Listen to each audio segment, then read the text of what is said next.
السلام علیکم ورحمۃ اللہ وبرکاتہ۔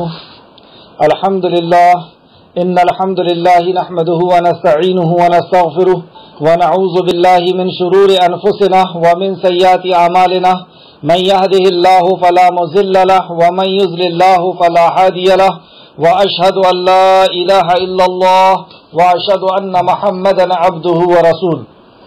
اما بعد فان خیر الحدیث کتاب اللہ وخير الهدي هدي محمد صلى الله عليه وعلى آله وسلم وشر الأمور محدثاتها وكل محدثة بدعة وكل بدعة ضلالة وكل ضلالة في النار۔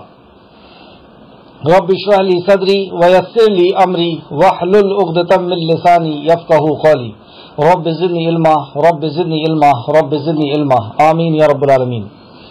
ہر قسم کی تعریف، ہر قسم کا شکر صرف اور صرف اللہ رب العزت کی ذات مبارک کے لیے لائق اور زیبا ہے، جو ساری کائنات کا بنانے والا، چلانے والا، اس کی حفاظت کرنے والا اور ہر مخلوق کی ضرورت کا پورا کرنے والا، ہر مخلوق کی حفاظت کرنے والا ہے۔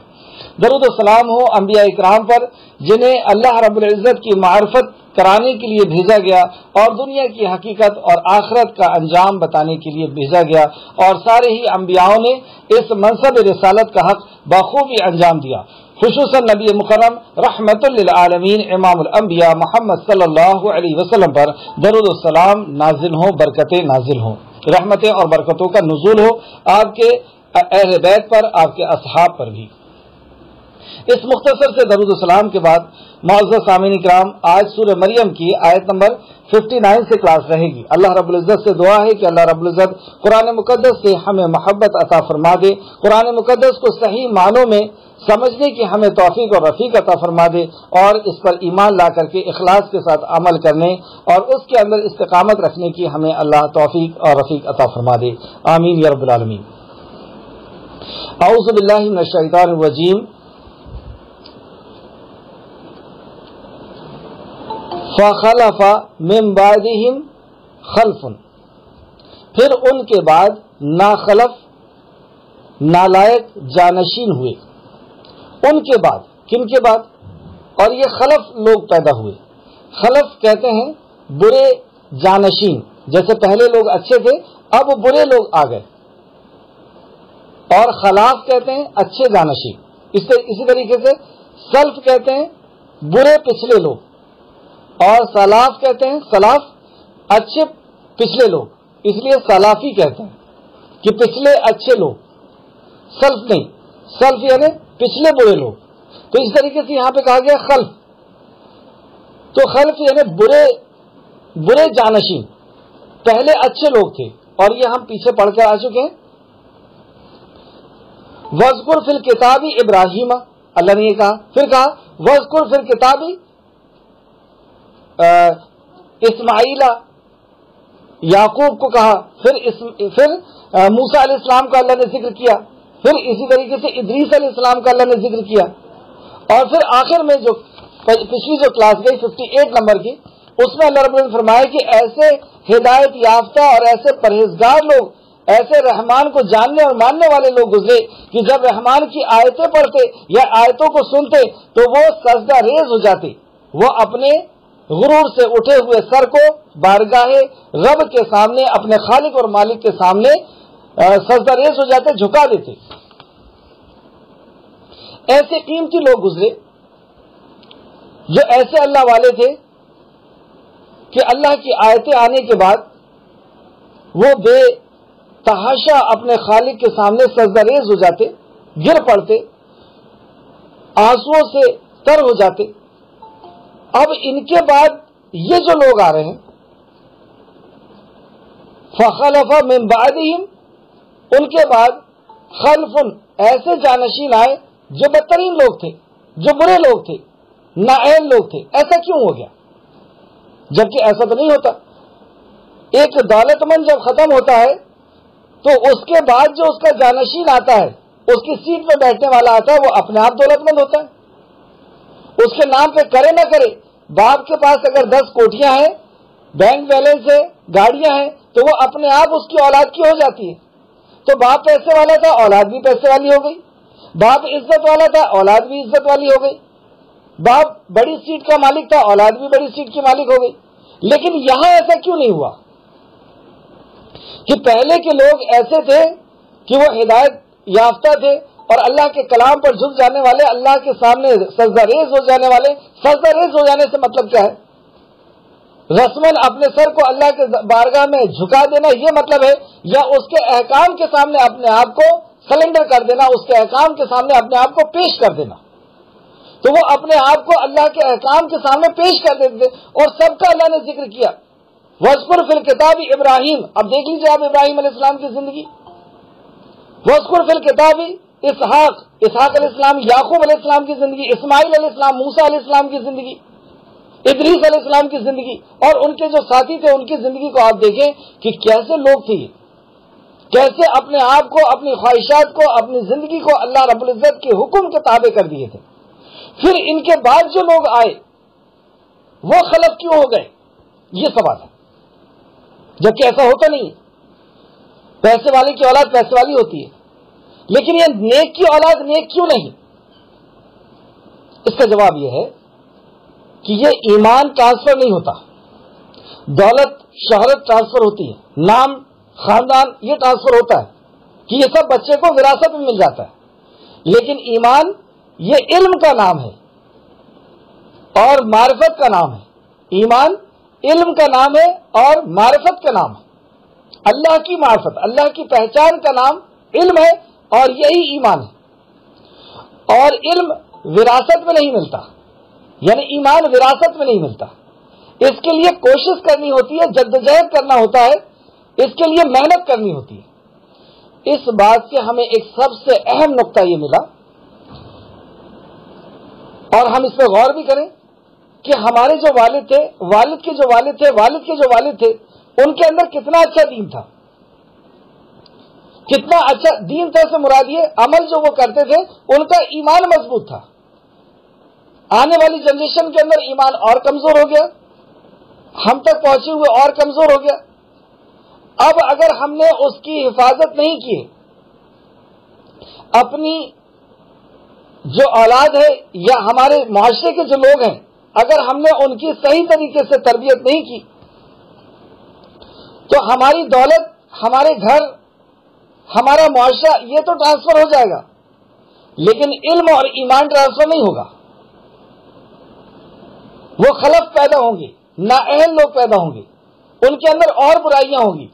تو اس سے ہمیں سبق یہ ملتا ہے کہ ہم اپنے بچوں کے لیے علم میں اور ان کے ایمان کا ہم خیال کریں، ان کا ہم لحاظ کریں، ان کو ہم ویسا سکھائیں، ویسا علم دیں. ورنہ جب علم ٹرانسفر نہیں ہوتا، ایمان ٹرانسفر نہیں ہوتا، تو پھر اور برے لوگ آنا شروع ہو جائیں گے. تو اللہ رب العزت نے یہاں پہ فرمایا پھر ان کے بعد ناخلف یعنی نالائق لوگ جانشین ہوئے، ان کی سیٹ پر آئے. ایسے نیک لوگوں کی سیٹ پر پھر یہ لوگ آ گئے. انہوں نے کیا کیا؟ جنہوں نے نماز ضائع کر دی، ادا الصلاۃ، انہوں نے نماز کو جو ہے ضائع کر دی. ضائع کر دی سے کیا مراد؟ تفسیر ابن کثیر فرماتے ہیں کہ چھوڑ دینے کا مطلب یہ ہے کہ چھوڑ دینا تو کفر ہے. ضائع کرنے سے مراد یہ ہے کہ انہوں نے غفلت کی، لاپرواہی کی. اور ایسا کیوں کیا؟ وَاتَّبَعُوا الشَّهَوَاتِ، کیونکہ انہوں نے اتباع کی، شہوات کی، اپنی خواہشات کی پیروی کی. تو جب انسان اپنے خواہشات کی پیروی کرنے لگتا ہے تو سب سے پہلے اس کی زندگی کے اندر جو عمل آتا ہے وہ آتا ہے نماز میں غفلت، نماز میں سستی. نماز اپنی مرضی سے پڑھنا وہ شروع کر دیتے ہیں، وقت کا خیال نہیں، جماعت کا خیال نہیں.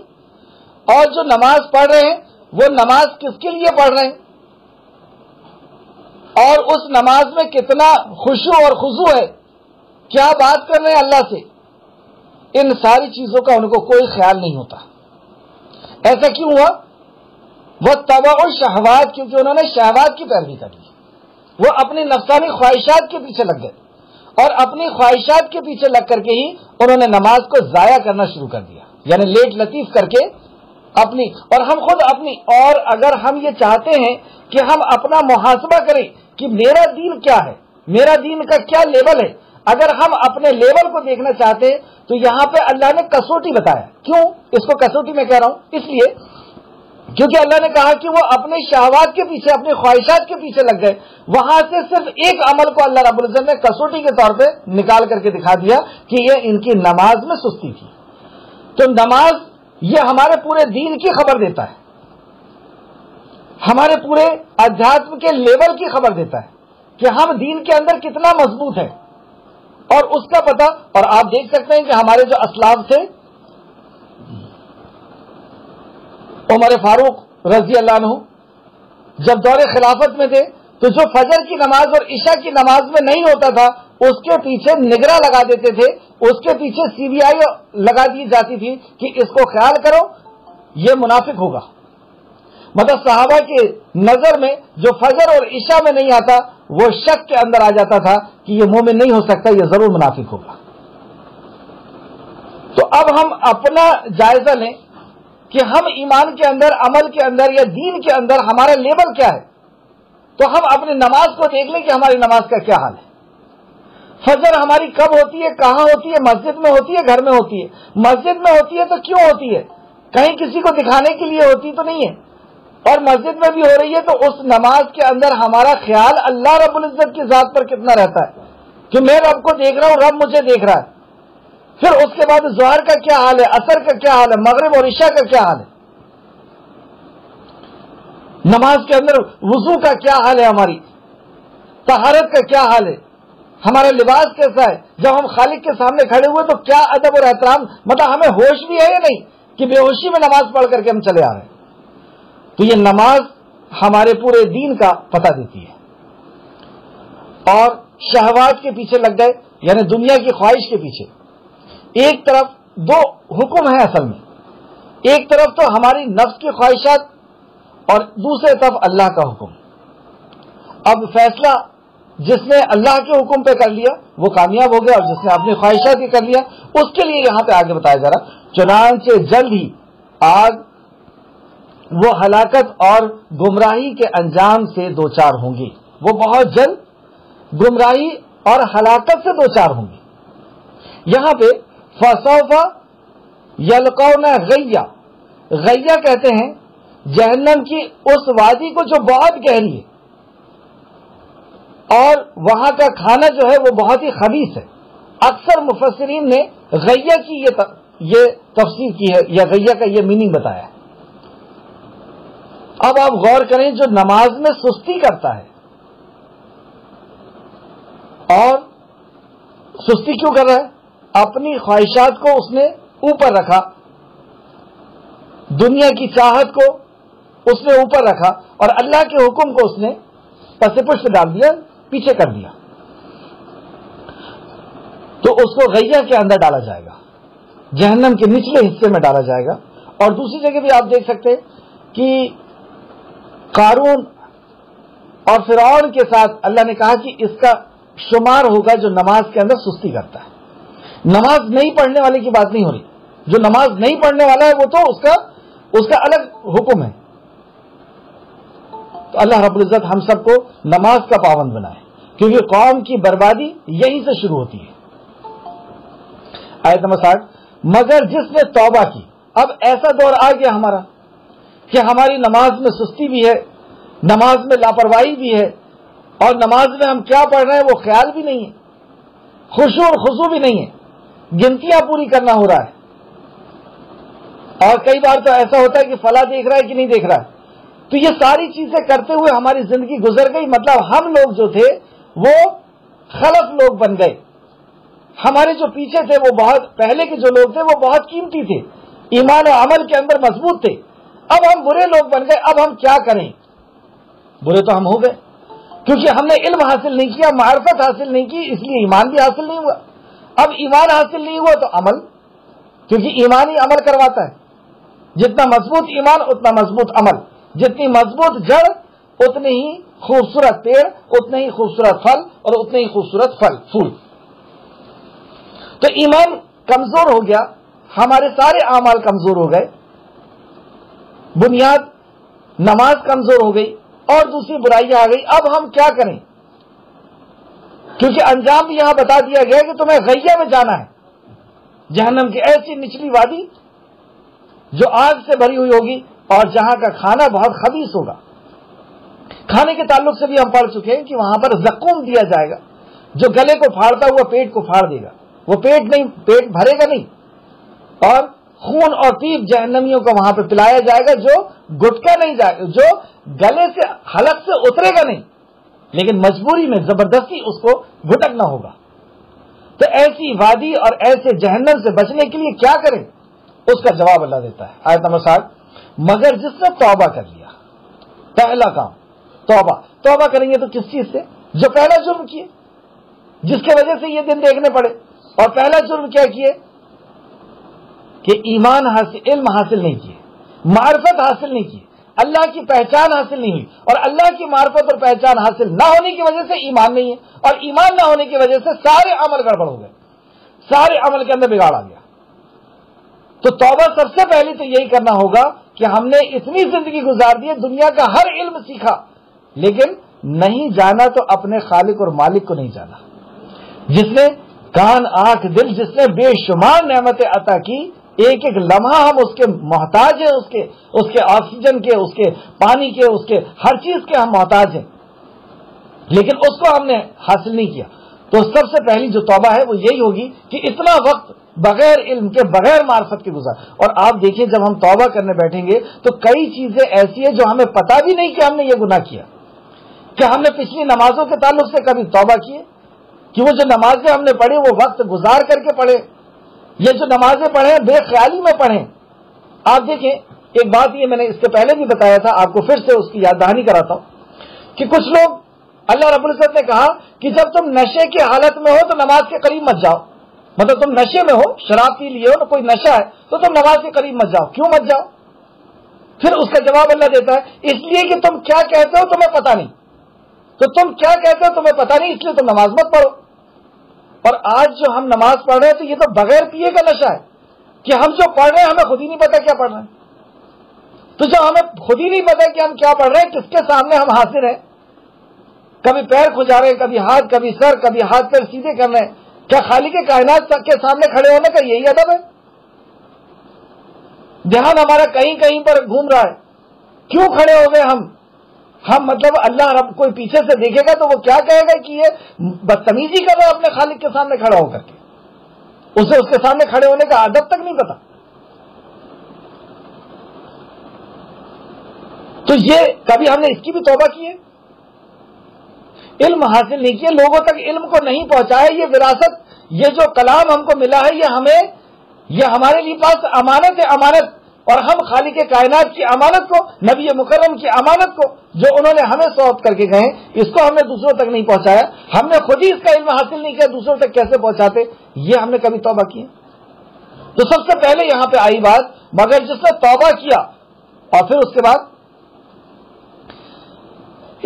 الا من تاب، جس نے توبہ کیا، وآمن، اور جس نے پھر ایمان لایا، توبہ کے بعد پھر ایمان، وعمل صالحا، اور عمل صالح کیا۔ عمل صالح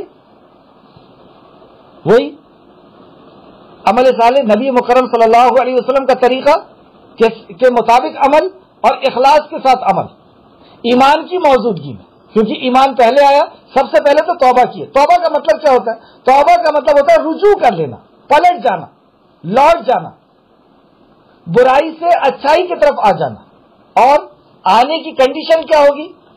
آنے کی کنڈیشن بھی ہوگی کہ افسوس کے ساتھ، شرمندگی کے ساتھ، ندامت کے ساتھ کہ میں نے ابھی تک جو زندگی گزارا وہ زندگی اپنے خالق اور مالک کی مرضی کے خلاف گزارا، اس کی ندامت، اس کی شرمندگی، اس کا افسوس، اس کے ساتھ وہ لوٹے، اور لوٹ جائے، توبہ کر لے، یعنی پچھلی پوری زندگی سے وہ توبہ کر لے، اس برائی کو اب دوبارہ نہیں کرنا ہے۔ اس کا فائدہ آپ دیکھیں کتنا بڑا فائدہ ہے، توبہ کتنی قیمتی چیز ہے، اور مومن کی پیدائش توبہ سے ہوتی ہے۔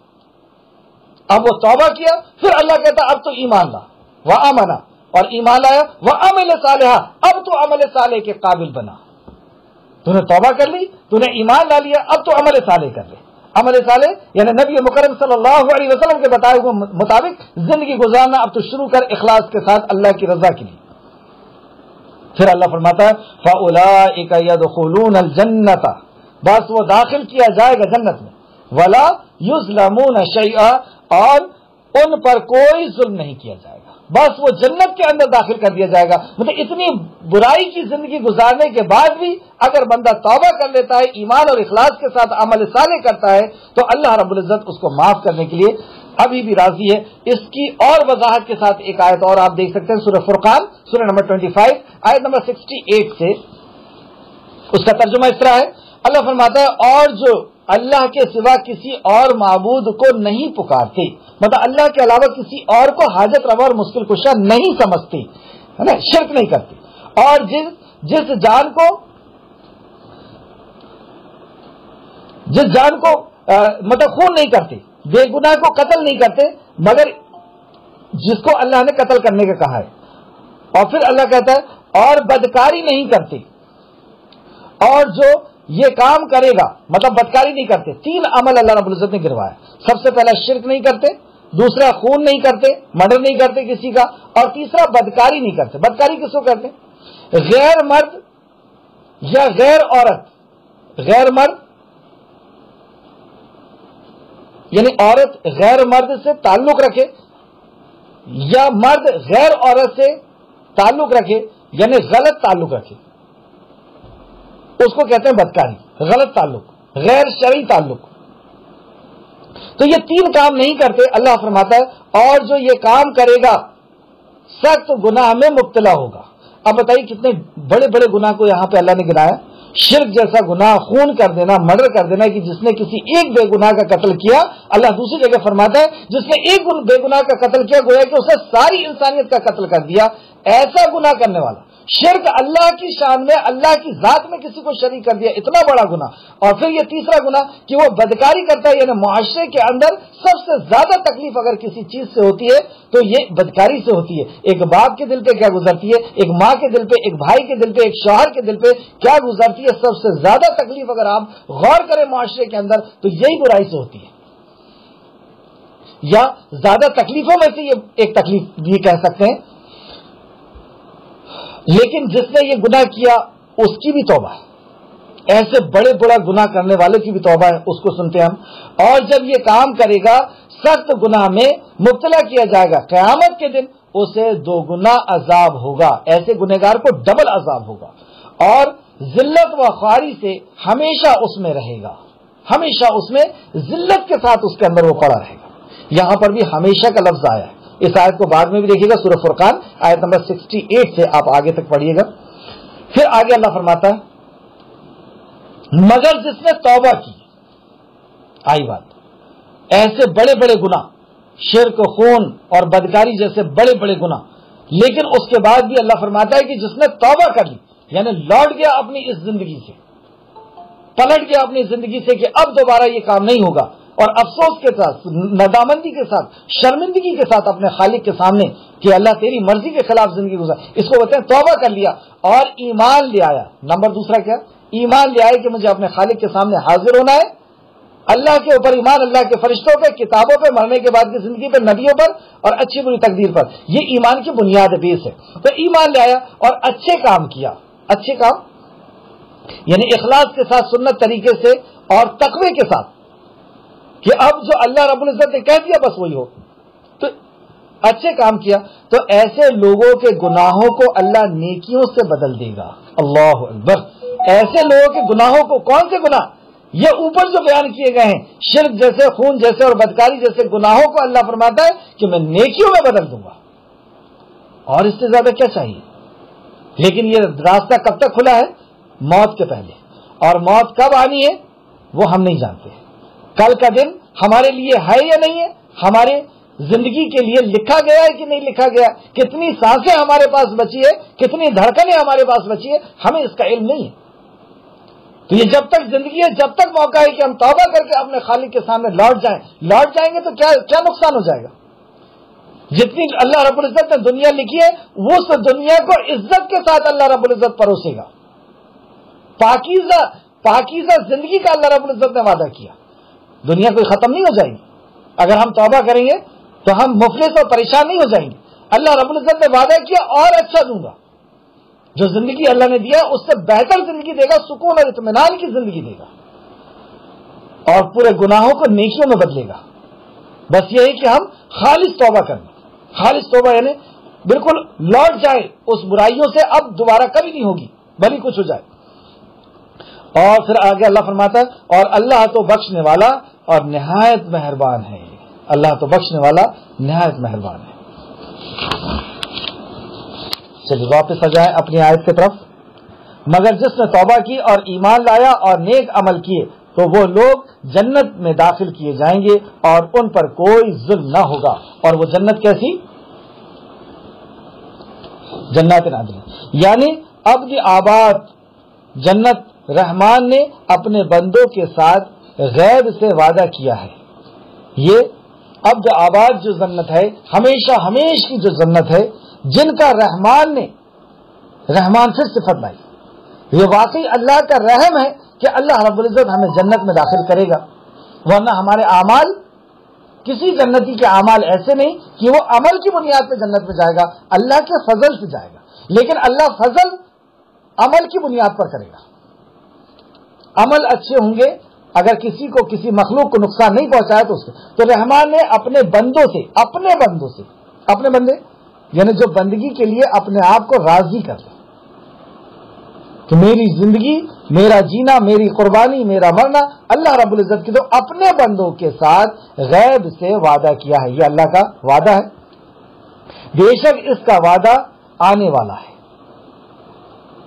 ہر صورت میں اللہ رب العزت کا وعدہ آنے والا ہے۔ آپ دیکھ لیں کہ کس طریقے سے اللہ رب العزت وعدہ کیا قوموں سے، اور قوموں کو کس طریقے سے اس کے وعدے کو پورا کیا۔ وہ اس میں کوئی لغو بات نہیں سنیں گے، مطلب جنت کے اندر کوئی لغو بات، فضول بات، بیکار بات نہیں سنیں گے۔ ایسا ہوتا ہے نا کہ زبردستی کی بات سے وقت بھی خراب ہوتا ہے، کبھی کبھی دل بھی دکھتا ہے، کبھی کبھی پریشانی بھی ہوتی ہے، تو وہاں پر ایسی کوئی لغو بات، کوئی خراب بات، بیکار بات نہیں سنیں گے۔ اور تو وہاں پہ کیا سنیں گے؟ سوائے سلام کے، وہاں پر ایک دوسرے کا کلام سلام ہوگا۔ سبحان اللہ، یعنی فرشتے بھی آئیں گے تو وہ بھی سلام کریں گے، جب دوسرے لوگ بھی آئیں گے اور جائیں گے ایک الگ منظر ہوگا، وہاں کی روحیں، وہاں کے لوگ ہی الگ ہوں گے۔ اللہ ہم سب کو ویسا بنا دے، ویسا دل بنا دے تاکہ ہم اس جنت تک پہنچنے والے ہو جائیں، آمین۔ اور وہاں ان کے لیے صبح اور شام رزق ہوگا، جو چیز چاہیں گے۔ صبح شام سے یہاں پہ کیا مراد؟ وہاں دن اور رات نہیں۔ رات میں کیا ہوتا ہے؟ جیسے ہماری یہ زندگی ہے 60 سال کی، تو آدھا دن 12 گھنٹے ایک ایوریج ہم دیکھیں دن ہے اور 12 گھنٹے رات ہے، تو رات میں ہم سو جاتے ہیں یعنی اتنا وقت ہم نے جی نہیں پائے۔ تو 60 سال کی اگر زندگی ہے تو اصل میں زندگی تو ہماری 30 ہی سال کی ہے۔ 30 سال ہم وہ عیش و آرام دنیا کا نہیں استعمال کر پائے۔ تو جنت میں ایسا نہ ہو کہ تم عیش و آرام نہ کر پاؤ، جنت کا لطف، جنت کا مزہ نہ لے پاؤ، اسی لیے اللہ رب العزت نے رات کا معاملہ ہی ختم کر دیا کہ تمہیں سونا ہی نہیں۔ وہاں پہ نہ تھکان ہے اور نہ اونگ آنا ہے، نہ نیند آنا ہے۔ ویسے ہی اللہ رب العزت ہم کو فریش رکھے گا۔ اللہ اکبر، کیسا قادر ہے وہ، آپ دیکھ سکتے ہیں۔ اور اللہ ہر کچھ کرنے پہ قادر ہے۔ کھڑے کھڑے ایک جانور کو اللہ رب العزت سلا دیتا ہے اور اس کی نیند پوری ہو جاتی ہے، لیکن جب آپ اس کو دیکھیں گے تو ایسا لگے گا یہ جاگ رہا ہے، اور جاگ رہا بھی ہوتا ہے، لیکن کھڑے کھڑے اس کی نیند بھی پوری کر دیتا ہے۔ گھوڑے کو دیکھیں، تو اللہ رب العزت ہر چیز پہ قادر ہے۔ وہاں پہ ہم سوئیں گے نہیں، یعنی رات ہی نہیں ہوگی، اور 24 گھنٹے اس جنت میں کا فائدہ اٹھانے کے لیے اللہ نے بنایا ہے۔ تو یہ دن اور رات ہمیں سمجھانے کے اعتبار سے بتایا جا رہا ہے کہ رات کی طرح اور شام کی طرح اور صبح کی طرح وہاں پر ایک ماحول کریٹ کیا جائے گا، اور ان ماحول کے ساتھ ساتھ اللہ رب العزت ہم سے وہاں پہ ہمیں رزق دے گا، یعنی ہماری ضرورت کی چیزیں دے گا۔ یہ وہ جنت ہے جس کا وارث ہم اپنے بندوں میں سے اسے بنائیں گے۔ کسے بنائیں گے؟ یہ وہ جنت ہے جس کا وارث ہم اپنے بندوں میں سے اسے بنائیں گے جو متقی ہوگا، جو تقوی والا ہوگا۔ یہ تقوی کیا ہے؟ یہ وہی ایمان اور عمل صالح تقوی کے ساتھ کرنا، یعنی چھوٹے سے چھوٹا گناہ اور بڑے سے بڑا گناہ سے رک جانا، اللہ کی ہر قسم کی نافرمانی سے رک جانا، اللہ رب العزت کے ہر قسم کے حکم کو بجا لانا، دنیا میں بھی اللہ رب العزت اس کے لیے بہتر اجر دے گا اور آخرت میں بھی ایسے لوگوں کے لیے بہتر اجر دے گا. تقوی کے تعلق سے اور بھی بہت ساری جگہ آیت اللہ رب العزت تقریباً 250 آیتیں بیان فرمائی ہے. آگے دیکھتے ہیں آیت نمبر 64. اور ہم فرشتے آپس میں آپ کے رب ہی کے حکم سے نازل ہوتے ہیں. اس آیت کا شان نزول امام بخاری نے اس طرح بیان کیا ہے اور امام احمد نے بھی ابن عباس سے روایت کیا. ابن عباس اس آیت کے شان نزول کو بیان کرتے ہیں کہ فرشتہ یعنی جبرائیل علیہ السلام آئے تو اللہ کے نبی نے فرمایا کہ آپ اپنے معمول کے علاوہ بھی کیوں نہیں آتے. مطلب نبی کا یہ چاہ رہے ہیں کہ جبرائیل ہمارے پاس بار بار آئیں اور ہمیں اللہ رب العزت کے بارے میں بار بار بتائیں کہ اللہ کس چیز سے ناراض ہوتا ہے, کس چیز سے وہ خوش ہوتا ہے, اللہ کی پہچان کرائیں, اللہ کی معرفت کرائیں. یہی تو لے کر کے آتے تھے جبرائیل علیہ السلام. تو جو اللہ سے محبت رکھتا ہے تو وہ اللہ کے بارے میں زیادہ سے زیادہ جاننے کی کوشش کرتا ہے کہ اس کی خوشی کے بارے میں اور اس کی باتیں کرنے میں. کیونکہ دیکھیں آپ جس سے محبت کرتے ہیں اس کی باتیں سننے میں, اس کی باتیں کرنے میں ایک الگ مزہ آتا ہے. تو جو اللہ رب العزت سے محبت کرتا ہے اس کو قرآن سے سب سے زیادہ خوشی ہوتی ہے. تو آپ کہتے ہیں کہ اے جبرائیل تم بار بار کیوں نہیں آ جاتے؟ تو جبرائیل علیہ السلام کہتے ہیں اور ہم یعنی فرشتے آپ کے رب ہی کے حکم سے نازل ہوتے ہیں, اس کے لیے ہے جو کچھ ہمارے. تو یہ ہم فرمایا, یہ ہے حدیث بخاری شریف کی حدیث نمبر 4731. اسی آیت کی تفسیر میں امام بخاری نے اس کو بیان کیا. اور بھی دوسری جگہ ہے لیکن ایک ہی جگہ کافی ہے. اور ہم فرشتے آپ کے رب کے حکم سے ہی نازل ہوتے ہیں, اس کے لیے ہے جو کچھ ہمارے آگے ہے, جو کچھ ہمارے آگے ہے اور جو کچھ ہمارے پیچھے ہے. ہمارے آگے ہے یعنی آسمانوں کے اندر جو کچھ ہے وہ سب اللہ رب العزت کا ہے, جو پیچھے ہے زمین کے اندر جو کچھ ہے وہ سب اللہ رب العزت جانتا ہے, اور جو کچھ ان دونوں کے درمیان میں ہے, جو درمیانی وقفہ گزرنے والا ہے وہ بھی سب اللہ رب العزت جانتا ہے. اور آپ کا رب کبھی بھولنے والا نہیں. یعنی کوئی زندگی ہو, کوئی لمحہ ہو, آگے کی زندگی ہو, پیچھے کی ہو, زندگی کا دن کی ہو, رات کی ہو, اللہ رب العزت کچھ بھی بھولتا نہیں. اس کے حکم کے مطابق ہی ایک ایک چیز اس دنیا کے اندر اپنے کام کو انجام دے رہی ہے. کوئی چیز اس کی گرفت سے باہر نہیں ہو سکتی. اور آپ کا رب کبھی بھولنے والا نہیں ہے. وہی رب ہے آسمانوں اور زمین کا اور جو کچھ ان کے درمیان ہے. یہ آیت ایک ایسی آیت ہے, آیت نمبر 65. اس آیت کے اندر تینوں توحید کی تینوں اقسام کا, تینوں قسموں کا اللہ رب العزت نے ذکر کیا ہے کہ توحید کی 3 قسمیں ہیں. سب سے پہلی قسم توحید ربوبیت, پھر الوہیت, پھر اسماء الحسنہ. اور کتنے پیارے انداز میں بیان کیا اللہ نے. اور وہ رب ہے آسمانوں اور زمین کا, یعنی صرف زمین کو نہیں بنایا, آسمان اور زمین اور جو کچھ ان کے درمیان ہے اور بیچ میں بھی جتنے سیارے ہیں, جتنی گیلیکسیاں ہیں, جتنی بھی جو بھی چیزیں ان کو بھی اسی نے بنایا ہے. زمین کو اور زمین کے اندر جو چیزیں ہیں اور اس کے, تو یہ 3 چیزوں میں ڈیوائیڈ ہوتی ہے. بنی ہوئی جو چیزیں ہیں, خالق جن کا ہے اللہ رب العزت, وہ 3 چیزوں کے اندر ساری چیزیں سمو جاتی ہیں. جیسے نباتات, جماعتات اور حیوانات. جمی ہوئی چیزیں پہاڑ پیڑ وغیرہ, پہاڑ اور آسمان وغیرہ. جماعتات نباتات اگنے والی چیزیں, اور حیوانات چلنے والی چیزیں, تیر کے چلے, رینگ کے چلے, اڑ کر کے چلے, پیدل چلے. تو یہ ان کو پیدا کیا. کیا صرف پیدا کیا اللہ نے, صرف خالق ہے؟ نہیں, اس کی حفاظت بھی کرتا ہے اور ان کی ضرورتوں کو بھی پوری کرتا ہے. ہمیں صرف پیدا نہیں کیا اس نے. جس دن ہم اتنے چھوٹے تھے کہ صرف مائکروسکوپ میں دیکھے جا سکتے تھے, اس دن سے ہماری حفاظت کیا اور ہماری ضرورتوں کو پوری کیا.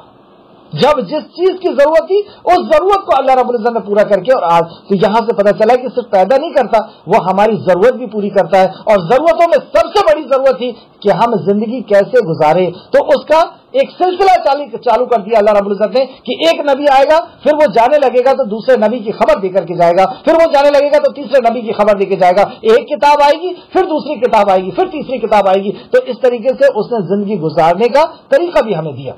پھر رب کے اندر تیسری چیز ہوتی ہے کہ وہ مالک بھی ہے. اس نے پیدا کر کے کسی اور کے حوالے نہیں کر دیا. جیسے ہم ایک فارم ہاؤس بنائے اور فارم ہاؤس میں جو جانور ہیں ہم کسی اور کے حوالے کر دیں تو وہ اسے مارے کاٹے یا کچھ بھی کرے. لیکن اللہ رب العزت کا یہ بہت بڑا رحم کہ اس نے اپنا مالک بھی وہ خود ہی رہا. اس نے مالکیت کسی اور کو نہیں دیا, نہ کسی انسان کو, نہ کسی فرشتے کو, نہ کسی کو. تو مالک بھی ہے, پھر مدبر بھی وہی ہے, تدبیر پلان کرنے والا بھی وہی ہے کہ کب کتنا کیا چیز کہاں پہ نازل کی جائے گی وہ اس کو اور اپلائی بھی کرتا ہے. تو یہاں پہ فرمایا وہی رب. رب کے اندر یہ تین چیز آتی ہے, خالق, مالک, مدبر. پیدا کرنے والا مالک بھی ہے, ملکیت بھی اسی کی ہے, کسی اور کی ملکیت نہیں, اور مدبر بھی ہے, وہی پلان کرنے والا ہے. تو یہاں پہ اللہ فرماتا ہے وہی رب ہے, اس کے علاوہ کوئی رب نہیں. وہی رب ہے آسمانوں اور زمین کا اور جو کچھ ان کے درمیان ہے, ان کے بیچ میں جو ہے سب کا رب وہی. چنانچہ آپ اس کی عبادت کریں اور اس کی عبادت پر قائم رہیں.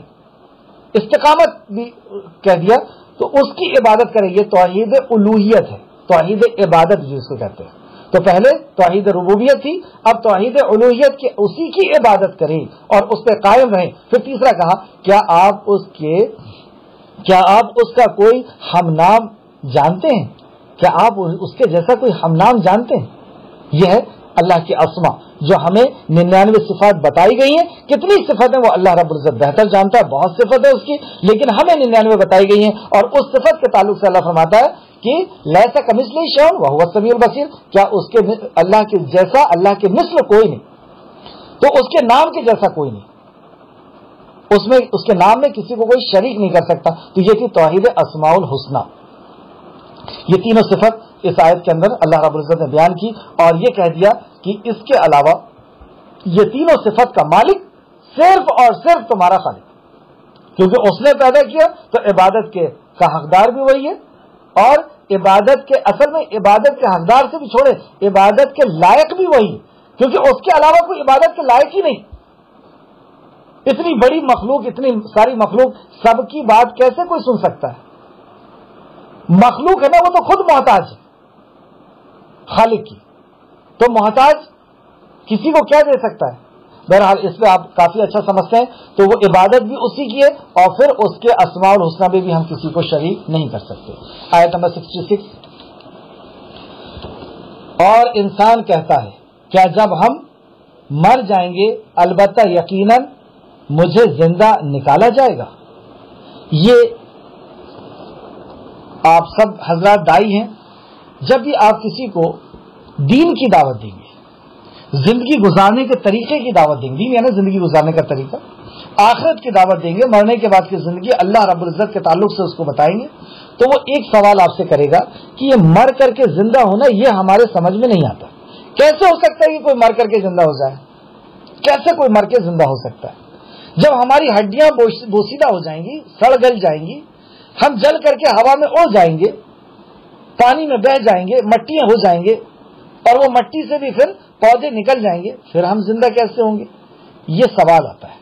اس طریقے کا سوال سورہ رعد آیت نمبر 5 کے اندر اور بھی کئی جگہ, سورہ رعد آیت نمبر 5 کے اندر ہم دیکھتے ہیں اگر تم تعجب کرتے ہو تو کافروں کا یہ کہنا عجیب ہے کہ جب ہم مر کر مٹی ہو جائیں گے تو عصر نو یعنی پھر سے دوبارہ ویسی کی ویسی پیدا کیے جائیں گے. یہ بات ہمارے سمجھ کے باہر ہے. یہی سے اختلاف شروع ہوتا ہے, اور یہ سوال کہیں نہ کہیں مسلمانوں کے بھی دل میں ہے لیکن وہ بول نہیں پاتے, اور یہ بتاتا ہے ان کا عمل. جتنا کمزور مرنے کے بعد کی زندگی پر ایمان ہوگا اتنا ہی کمزور عمل ہوگا. مرنے کے بعد کی زندگی پر جس کو ایمان ہو جائے, یقین ہو جائے, آستھا اور وشواس ہو جائے, اس کی زندگی کا انداز بالکل بدل جائے گا. جسے یہ یقین ہو جائے کہ 50,000 سال تو صرف مجھے حساب و کتاب کے دن کھڑے ہونا ہے اور وہاں پر ہمیشہ ہمیش کی زندگی ہے, تو یہ چند لمحے کی زندگی اس زندگی کے مقابلے میں یہ چند سیکنڈ کی زندگی بھی نہیں ہے.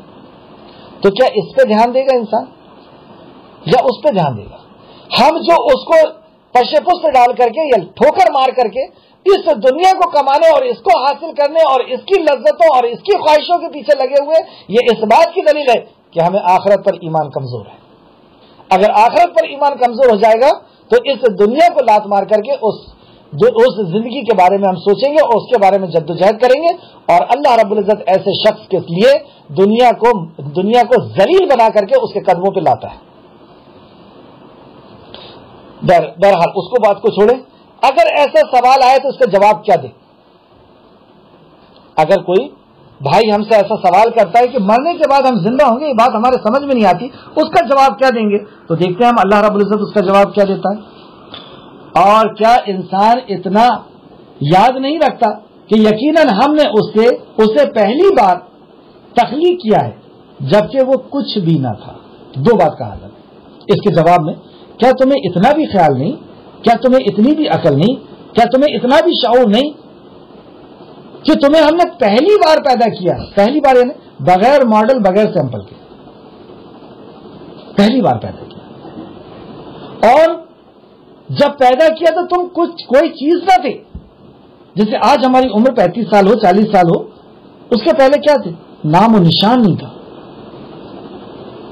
اب تو سب کچھ ہے، اب تو ہمارا پورا ڈیٹا ہے اس کے پاس۔ اسی بات کو اللہ نے دوسری جگہ اور وضاحت کے ساتھ بیان کیا۔ سورہ یاسین سورہ نمبر 36 آیت نمبر 77 سے میں پڑھ رہا ہوں۔ کیا انسان نے نہیں دیکھا کہ ہم نے اسے نطفے سے پیدا کیا؟ کیا وہ نہیں جانتا کہ اس کو تخلیق کس چیز سے کیا؟ ایک حقیر پانی کے نطفے سے۔ پھر وہ تڑک بھڑک جھگڑنے لگا، مطلب پھر وہ جب جوان ہوا، تو جب جوان ہوتا ہے تو پھر وہ کس کی سن رہا ہے؟ تڑک بھڑک جھگڑنے لگا اور ہمارے بارے میں مثالیں بیان کرنے لگا۔ اب وہ خالق کے بارے میں مثالیں بیان کرتا ہے۔ خالق کی تخلیق کا جان پانا ہمارے دماغ کے بس کی بات نہیں ہے۔ اس نے جن چیزوں کو پیدا کیا نا، ان چیزوں کو جان پانا ہمارے بس کی بات نہیں ہے۔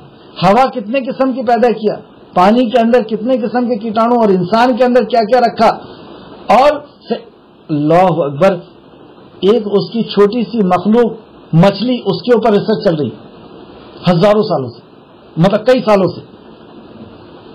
تو اس کی بنائی ہوئی چیز کو ہم نہیں جان پائے اور ہم اس کے بارے میں مثال بیان کریں، اس کے بنانے والے کے بارے میں مثال بیان کریں۔ استغفر اللہ۔ تو اللہ کے بارے میں مثال ہم بیان نہیں کر سکتے کہ سیڑھی کے جیسا چڑھنا پڑے گا اور وہ اوپر ہے اور فلاں ہے فلاں ہے۔ تو ہمارے بارے میں مثالیں بیان کرتا ہے، اپنی پیدائش کو بھول گیا، یعنی دوسرے لفظوں میں ہم سادے لفظوں میں کہیں تو اپنی وقت کو بھول گیا، اپنی حیثیت کو بھول گیا۔ کہنے لگا کہ جب ہڈی ہو جائیں گے اور ریزہ ریزہ ہو جائیں گے، مطلب باریک چورا بن جائیں گے، تو ان کو کون زندہ کرے گا؟ یہ اس رب کے بارے میں کہہ رہا ہے۔ ارے اس کی تخلیق کے بارے میں غور کر کے دیکھ لیں کہ کیسا کیسا وہ پیدا کرتا۔ آگے آ رہا ہے، کہہ دیجئے ان کو زندہ کر کے، ان کو زندہ کرے گا جس نے انہیں پہلی بار پیدا کیا تھا، وہ زندہ کرے گا، اس کا وعدہ ہے، اور وہ اس کے لیے پہلی بار زندہ کیا، اور وہ سب قسم کا پیدا کرنا جانتا ہے، ہر قسم کا پیدا کرنا جانتا ہے۔ وہ ہواؤں میں کسی چیز کو پیدا کر دے، وہ فضاؤں میں وہ پانی کے اندر کسی چیز کو پیدا کر دے، وہ انڈے کے اندر کسی چیز کو پیدا کر دے، وہ پیوپا جو تتلی نکلتی ہے جس میں سے، اس میں سے پیدا کر دے، مٹی سے پیدا کر دے، انسان سے پیدا کر دے، ہڈی سے پیدا کر دے، وہ ہر طریقے کا پیدا کرنا جانتا ہے، اور اس نے پہلی بار پیدا کر کے دکھا دیا۔ اور جو اس کا یقین نہ رکھے اس کے لیے اللہ رب العزت نے فرمایا کہ اس نے تکذیب کیا، جس نے یہ کہا کہ اللہ پیدا نہیں کر سکتا یا نہیں کرے گا، یا شک کیا۔ دیکھیں جب یہ آیت پڑھی گئی کہ اللہ رب العزت مار کر کے پھر سے زندہ کرے گا، تو لوگوں میں تین قسم کے لوگ ہو گئے۔ کچھ لوگوں نے ایمان لے آیا، یقین کر لیا، وشواس اور آستھا انہوں نے اپنی بنا لی، وہ ایمان والے کہلائے۔ کچھ لوگوں نے شک کیا، تو یہ شک کرنے والے منافق کہلائے، اور کچھ لوگوں نے انکار کر دیا تو وہ کافر کہلائے۔ تو یہ انکار کرنا اور شک کرنا یہ دونوں جہنمی ہیں، اور یہ انکار اور شک کرنے والے کے تعلق سے اللہ رب العزت نے فرمایا کہ جس نے یہ کہا کہ اللہ رب العزت دوبارہ پیدا نہیں کرے گا یا نہیں کر سکتا، اس نے میری تکذیب کی، یعنی مجھے جھوٹا کہا، جھٹلایا۔ اور یہ بخاری شریف کی حدیث ہے، حدیث نمبر 4974۔ تو اللہ رب العزت سے دعا ہے کہ اللہ رب العزت ہمارے دل کو مضبوط کر دے اس بات پر، ایسا یقین ہمارا مضبوط کر دے کہ ہمیں یقین ہو جائے کہ جو رب ہمیں سلاتا ہے اور پھر اٹھاتا ہے، وہ رب ہمیں مار کر کے پھر زندہ کرے گا۔ اور یہ اسلام کا انقلابی موضوع ہے۔ جس دل کو یہ یقین ہو جائے کہ اسے مرنا ہے اور مر کے اپنے خالق کے سامنے حاضر ہونا ہے، اب اس کی زندگی کے اندر انقلاب ایک ایسی موڑ آئے گا اس کی زندگی کے اندر کہ ساری برائیاں اس سے ختم ہو کر کے ساری اچھائیاں آنا شروع ہو جائیں گی۔ آیت نمبر 68۔ پس آپ کے رب کی قسم، اب اس بات کو اللہ رب العزت حجر اور شجر کی قسم نہیں کھا رہا، پہاڑ اور پیڑ کی، انسان اور جانور کی قسم نہیں کھا رہا۔ کس کی قسم کھا رہا ہے؟ اپنی ذات کی قسم کھا رہا ہے، اس بات پر یقین دلانے کے لیے۔ تو آپ سمجھ سکتے ہیں کہ کتنی اہم یقین ہے یہی بیس ہے، 6 جو بیس ہے اس میں سے ایک بیس ہے۔ بس آپ کے رب کی قسم، ہم ضرور ان کفار کو شیاطینوں میں کے ہمراہ کھڑا کریں گے۔ ان کو کافر کہہ دیا اللہ نے، یہاں پر نہیں آیا ہے، بریکٹ میں یہ بات ہے کہ ہم ضرور ان کو، یعنی جنہوں نے انکار کیا، آخرت کے دن کا انکار کیا، اور جو آخرت کا دن کا انکار کرتا ہے اس کا شمار کافر میں ہوتا ہے، تو اور جو شک کرتا ہے اس کا شمار منافق میں ہوتا ہے۔ تو ہم ضرور ان کو شیطانوں کے ہمراہ اکٹھا کریں گے، یعنی شیطان کے سامنے یہ ساتھ ہی اکٹھا ہوں گے، پھر ہم ضرور انہیں گھٹنوں کے بل، اللہ اکبر، پھر ہم ضرور ان کو گھٹنوں کے بل گروہ جہنم کے ارد گرد ضرور جمع کریں گے۔ مطلب جہنم کے پاس بھی جب کھڑا کرنے کا انداز ہوگا تو وہ کیسا انداز ہوگا کہ گھٹنوں کے بل، ایسے لوگ جو ہے گھٹنوں کے بل جہنم کے ارد گرد آس پاس کھڑے کیے جائیں گے۔ اللہ ہم سب کو محفوظ رکھے۔ پھر ہم ضرور ہر گروہ میں سے کھینچ کر الگ کریں گے جو ان میں سے رحمان کے خلاف سرکشی میں سخت تھا۔ جو رحمان، پھر رحمان کا لفظ آیا، رحمان کا جب جیسی لفظ آئے نا تو ہمیں خیال کرنا چاہیے کہ ہم کتنے گنہگار ہیں اور کس قدر رحم ہے اس مالک کا، کس قدر رحمتیں اور انعامات اس کے ہمارے اوپر بنے ہوئے ہیں، اور اس کا ہم انکار کریں، اس کی مخالفت کریں، اس رحمان کی مخالفت کریں، تو اللہ فرماتا ہے کہ گھٹنوں کے بل گھسیٹتے ہوئے ان کو جہنم کے ارد گرد کھڑا کر دیا جائے گا۔ پھر ہم بلا شبہ ان کو خوب علم ہے جو اس جہنم میں جانے کے زیادہ لائق ہیں۔ اللہ فرماتا ہے کہ ہمیں بہتر علم ہے کہ اس جہنم میں جانے کے لائق کون ہے، کس کے اعمال ایسے ہیں کہ اس کو اس جہنم میں داخل کیا جائے گا۔ آیت نمبر 71۔ اور تم میں سے جو بھی ہے وہ اس جہنم پر وارد ہونے والا ہے، یعنی جہنم میں پیش کیا جانے والا ہے۔ کس کو؟ اور تم میں سے جو بھی ہے، ہر کسی کو جہنم کے اوپر پیش کیا جائے گا۔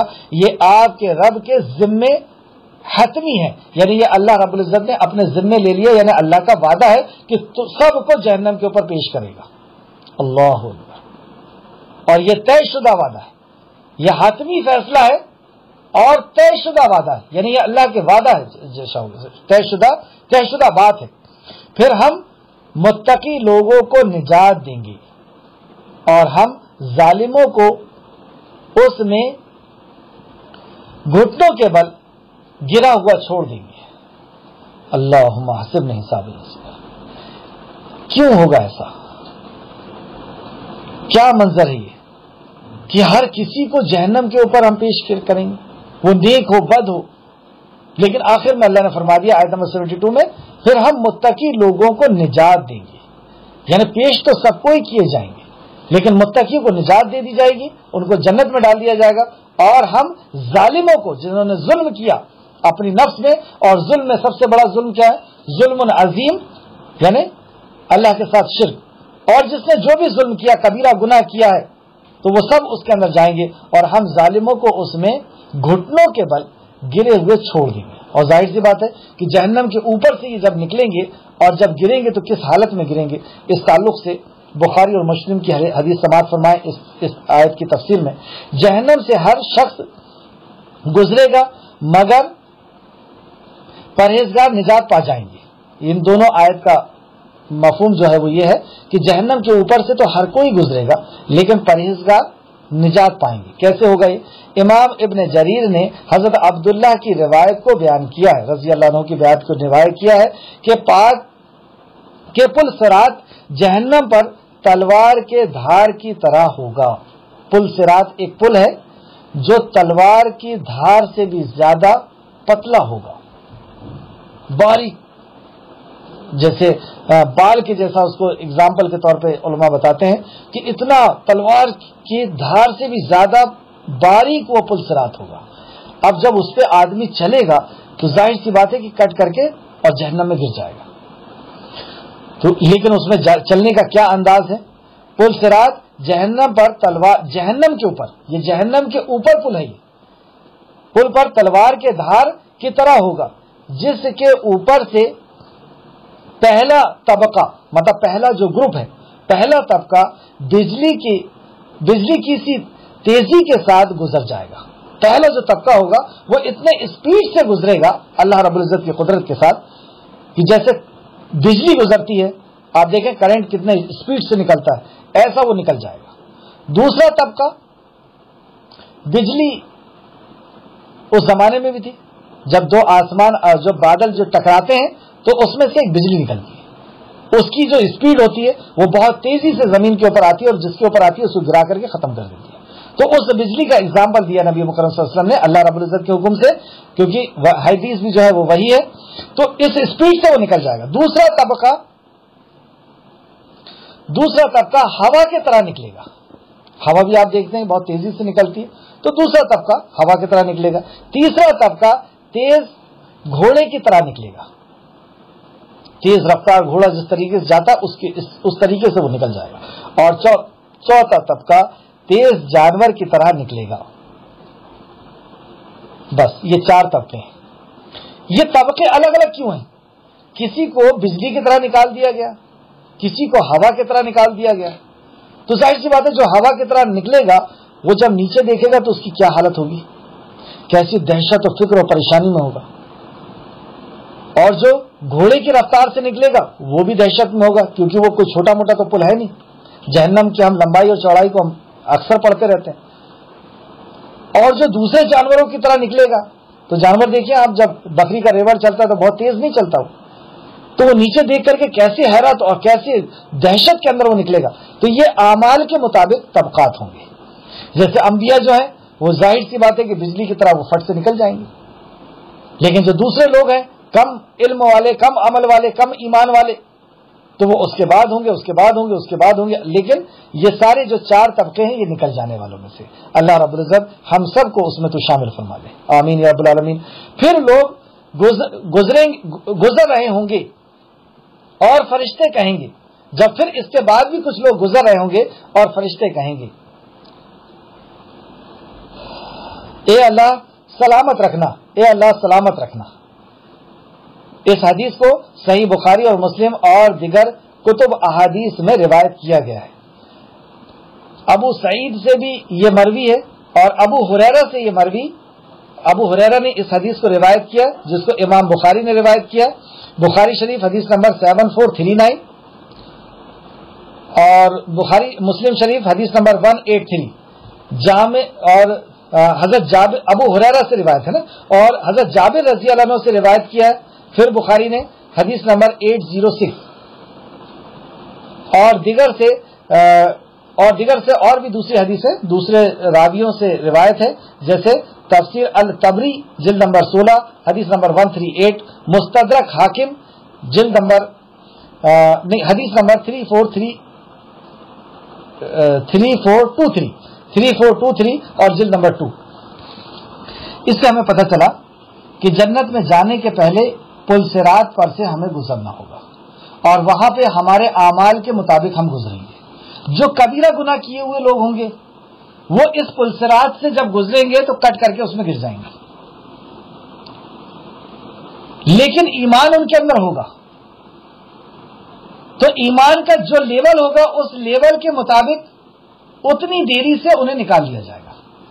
اور نکالنے کی راستے آپ کو پتا ہے کہ نبی کریم صلی اللہ علیہ وسلم شفاعت کریں گے, یا اللہ رب العزت ویسے ہی ان کے کسی نیکی کو پسند کر کے اور ان کے گناہ کے مطابق وہ جہنم میں رہیں گے, اور پھر دھیرے دھیرے کر کے ان کو نکالا جائے گا, یہاں تک کہ ایک چھوٹا سا ایمان والا بھی ہوگا تو بھی اس کو جہنم سے نکال دیا جائے گا. ایک باریک سے باریک ذرا سا بھی ایمان والا ہوگا تو وہ جہنم سے نکال لیا جائے گا۔ اس تعلق سے صرف میں آپ کو حوالہ دے رہا ہوں، اس حدیث کو پڑھیں اور ضرور پڑھیں، یوں سمجھیے آپ کی یہ آپ کے لیے ہوم ورک ہے۔ بخاری شریف حدیث نمبر 299 182 302 183 193، یہ مسلم شریف کی حدیث تھی۔ اب بخاری شریف کی لکھیں، بخاری شریف 6565، بخاری شریف 7510، پھر بخاری شریف 7410، پھر بخاری شریف 7440، مسلم شریف پھر سے لکھ لیں 192، مسلم 183، مسلم 302، مسلم 182 اور مسلم 299 شریف۔ اور بھی دوسری بہت ساری کتابوں میں ہیں، لیکن یہ دو ہی کتابیں کافی ہیں۔ آگے دیکھتے ہیں آیت نمبر 73، اور جب ان پر ہماری واضح آیتیں تلاوت کی جاتی ہیں تو کافر مومنوں سے کہتے ہیں،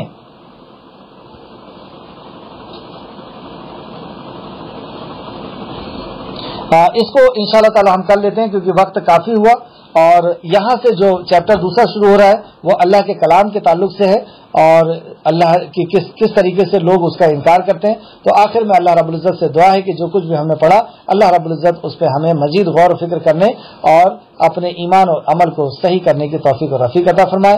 جب تک ہمیں زندہ رکھ، ایمان اور اخلاص کے ساتھ ہمیں زندہ رکھے، اور جب ہمارا خاتمہ ہو تو ایمان اور اخلاص کے ساتھ ہمارا خاتمہ ہو۔ آمین یا رب العالمین۔ السلام علیکم ورحمۃ اللہ وبرکاتہ۔